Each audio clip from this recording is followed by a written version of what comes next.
बिस्मिल्लाहिर्रहमानिर्रहीम। अस्सलाम वालेकुम। कुकिंग विद मोनी के साथ मैं हूँ मोनी अरशद। अल्लाह ताला आप सबका हामी और नासिर हो। आज हम बनाएंगे बहुत ही ज़बरदस्त मल्टी लेयर कुरकुरी और खस्ता आलू और चिकन की कचौरी।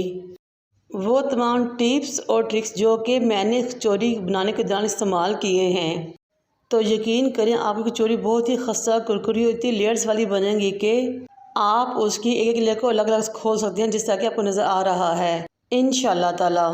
एक बर्तन लें, उसको चूल्हे पर रखें, उसमें 2 से 3 टेबलस्पून कुकिंग ऑयल डालें। ऑयल गर्म हो जाए तो 1 टीस्पून भर के ज़ीरा डालें, उसको कड़कड़ा लें। जब ज़ीरा हल्का सा कड़क जाए तो आपने 8 से 10 लहसुन के जवे लेने हैं, उसको फाइन चॉप करना है और इसमें शामिल कर लेना है। लेकिन आपने इनको रेड गोल्डन नहीं करना, बल्कि जब इनमें से खुशबू आना शुरू हो तो फिर आपने एक मीडियम साइज़ की प्याज फाइन चॉप करके इसमें शामिल कर देनी है। प्याज को शामिल करने के बाद आपने उसको ट्रांसपेरेंट करना है, यानी कि हल्का सा पिंक कलर आ जाए उसमें। फिर मैंने 1 cup boiled and shred chicken लिया, इसमें शामिल कर लिया और उसको भी 3 से 4 मिनट के लिए फ्राई किया, ताकि वो हल्का सा फ्राई हो जाए और खुशबू सी आना शुरू हो जाए। फिर मैंने 2 टीस्पून नमक, 1 teaspoon red chilli powder, 1/4 teaspoon हल्दी powder, 1 teaspoon chilli flakes, 1 teaspoon इसमें शामिल कर लेंगे काली मिर्च पाउडर, 1 टेबलस्पून धनिया पाउडर भर के। अब इन तमाम चीज़ों को चिकन के साथ मिक्स करेंगे और 1 से 2 मिनट के लिए तमाम मसालों की भुनाई करेंगे। फिर 6 बारीक कटी हुई हरी मिर्ची इसमें डाल लेंगे और उनको मिक्स कर लेंगे।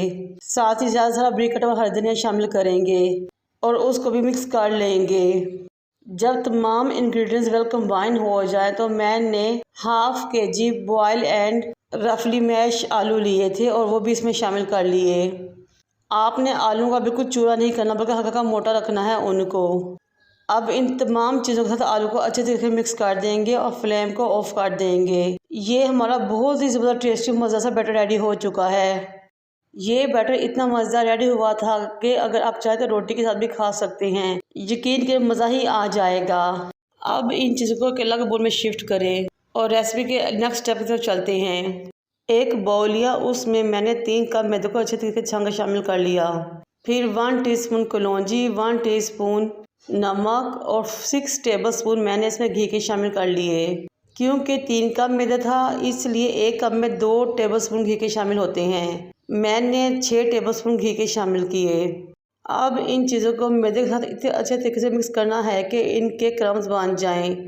फिर पानी लेते हुए आपने इसकी हार्ड सी डो रेडी कर देनी है। मुझे इसकी डो रेडी करने में 1.5 यानी कि 1.5 कप पानी का लगा था।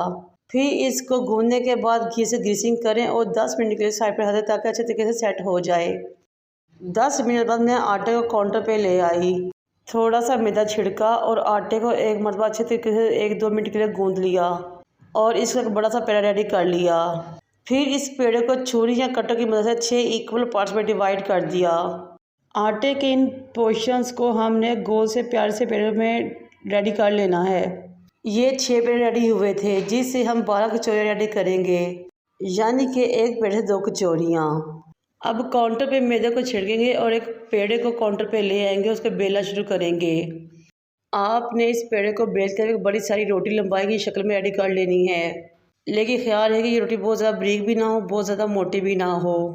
ग्रीसिंग ब्रश लें, उसकी मदद से इस रोटी को अच्छे तरीके से घी से ग्रीस कर लें। फिर उसके ऊपर मैदे को छेद दें। फिर रोटी को एक तरफ से फोल्ड करते हुए आपने इसके सेंटर तक ले आना है और इसी तरह दूसरी तरफ से भी रोटी को उठाते हुए उसके सेंटर तक ले आना है और आमने सामने 2 तह लगा देनी है, जिस तरह आपको नज़र आ रहा है।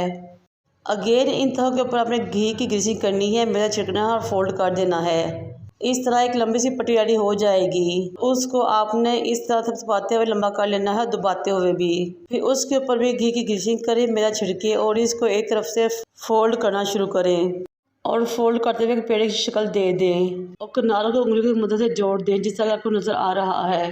फिर एक छुरी लें, सेंटर से इस तेज छुरी की मदद से इसको 2 हिस्सों में डिवाइड कर दें। ये लीजिए जनाब, हमारी कचौरी की बहुत ही खस्ता कुरकुरी मज़ेदार सी लेयर्स वाला पेड़ा रेडी हो चुका है। माशाल्लाह से बहुत ही खूबसूरत लेयर्स वाला मज़ेदार सा पेड़ा रेडी हुआ है। अब एक पेड़े को काउंटर पर लेंगे मैदे की डस्ट करके और उसको बेलना शुरू करेंगे। एक मुनासिब सी रोटी रेडी कर लेंगे, लेकिन वो साइड जिस पे ज़्यादा लेयर्स हैं वो नीचे की तरफ रखेंगे और दूसरी साइड को ऊपर की तरफ करेंगे। आलू और चिकन का वो बैटर जो बहुत मज़े तरीके से हमने रेडी किया था, उसके 2 टेबलस्पून भर के हमने इसके सेंटर में रख देने हैं। मैदे और पानी की स्लरी रेडी करके साइड पे रखी थी, उसको उंगली की मदद से हमने इसके किनारों पे लगाना है और एक तरफ से फोल्ड करते हुए हमने इसको बंद कर देना है। किनारों को उंगली की मदद से प्रेस करते हुए बंद कर देना है और हल्का हल्का उंगली की मदद दबाते हुए डिज़ाइनिंग सी रेडी कर लेनी है। अब हम मज़ाज़ी की चोरियों को फ्राई करेंगे, लेकिन मेरी आप सबसे रिक्वेस्ट है कि मेरे चैनल को लाइक करें, शेयर करें, सब्सक्राइब करें और बेल आइकन को टच करें ताकि मेरी तमाम वीडियोस आप तक पहुंच सकें। कुकिंग ऑयल को कढ़ाई में डालें और मीडियम टू लो फ्लेम पे गर्म होने रख दें। जब ऑयल गर्म हो जाए तो आपने अपनी कढ़ाई की गुंजाइश के मुताबिक इसमें 2 से 3 कचौरियाँ शामिल करनी है। पहले कचौरियाँ नीचे बैठी रहेंगी और जैसे ही वो पकेंगी वो सतह पर आ जाएंगी और तैरने लगेंगी। इस तरह आपने दोनों साइड से गोल्डन करते हुए कचौरी को रेडी कर लेना है और इनको लगा लेना है। ये देखिए माशाल्लाह बहुत ही मल्टी लेयर्स वाली खस्ता कुरकुरी सी कचौरियाँ रेडी हो चुकी हैं और ये इतनी लेयर्स वाली रेडी हुई कि आप इनकी लेयर्स को गिन भी नहीं सकते और खस्ता कुरकुरी इतनी के बयान से बाहर हैं। ये रेसिपी बहुत ही ईजी और मज़ेदार और आसान है। थोड़ी सी मेहनत से आप बहुत मज़ा खस्ता और कुरकुरी कचौरियाँ घर में रेडी कर सकते हैं, वो भी साफ़ सुथरी मज़ेदार बनी हुई। अगेन रिक्वेस्ट है कि मेरे चैनल को सब्सक्राइब कर दें और लाइक कर दें। मुझे और मेरे वालिदैन को दुआ में याद रखें। अल्लाह हाफिज़।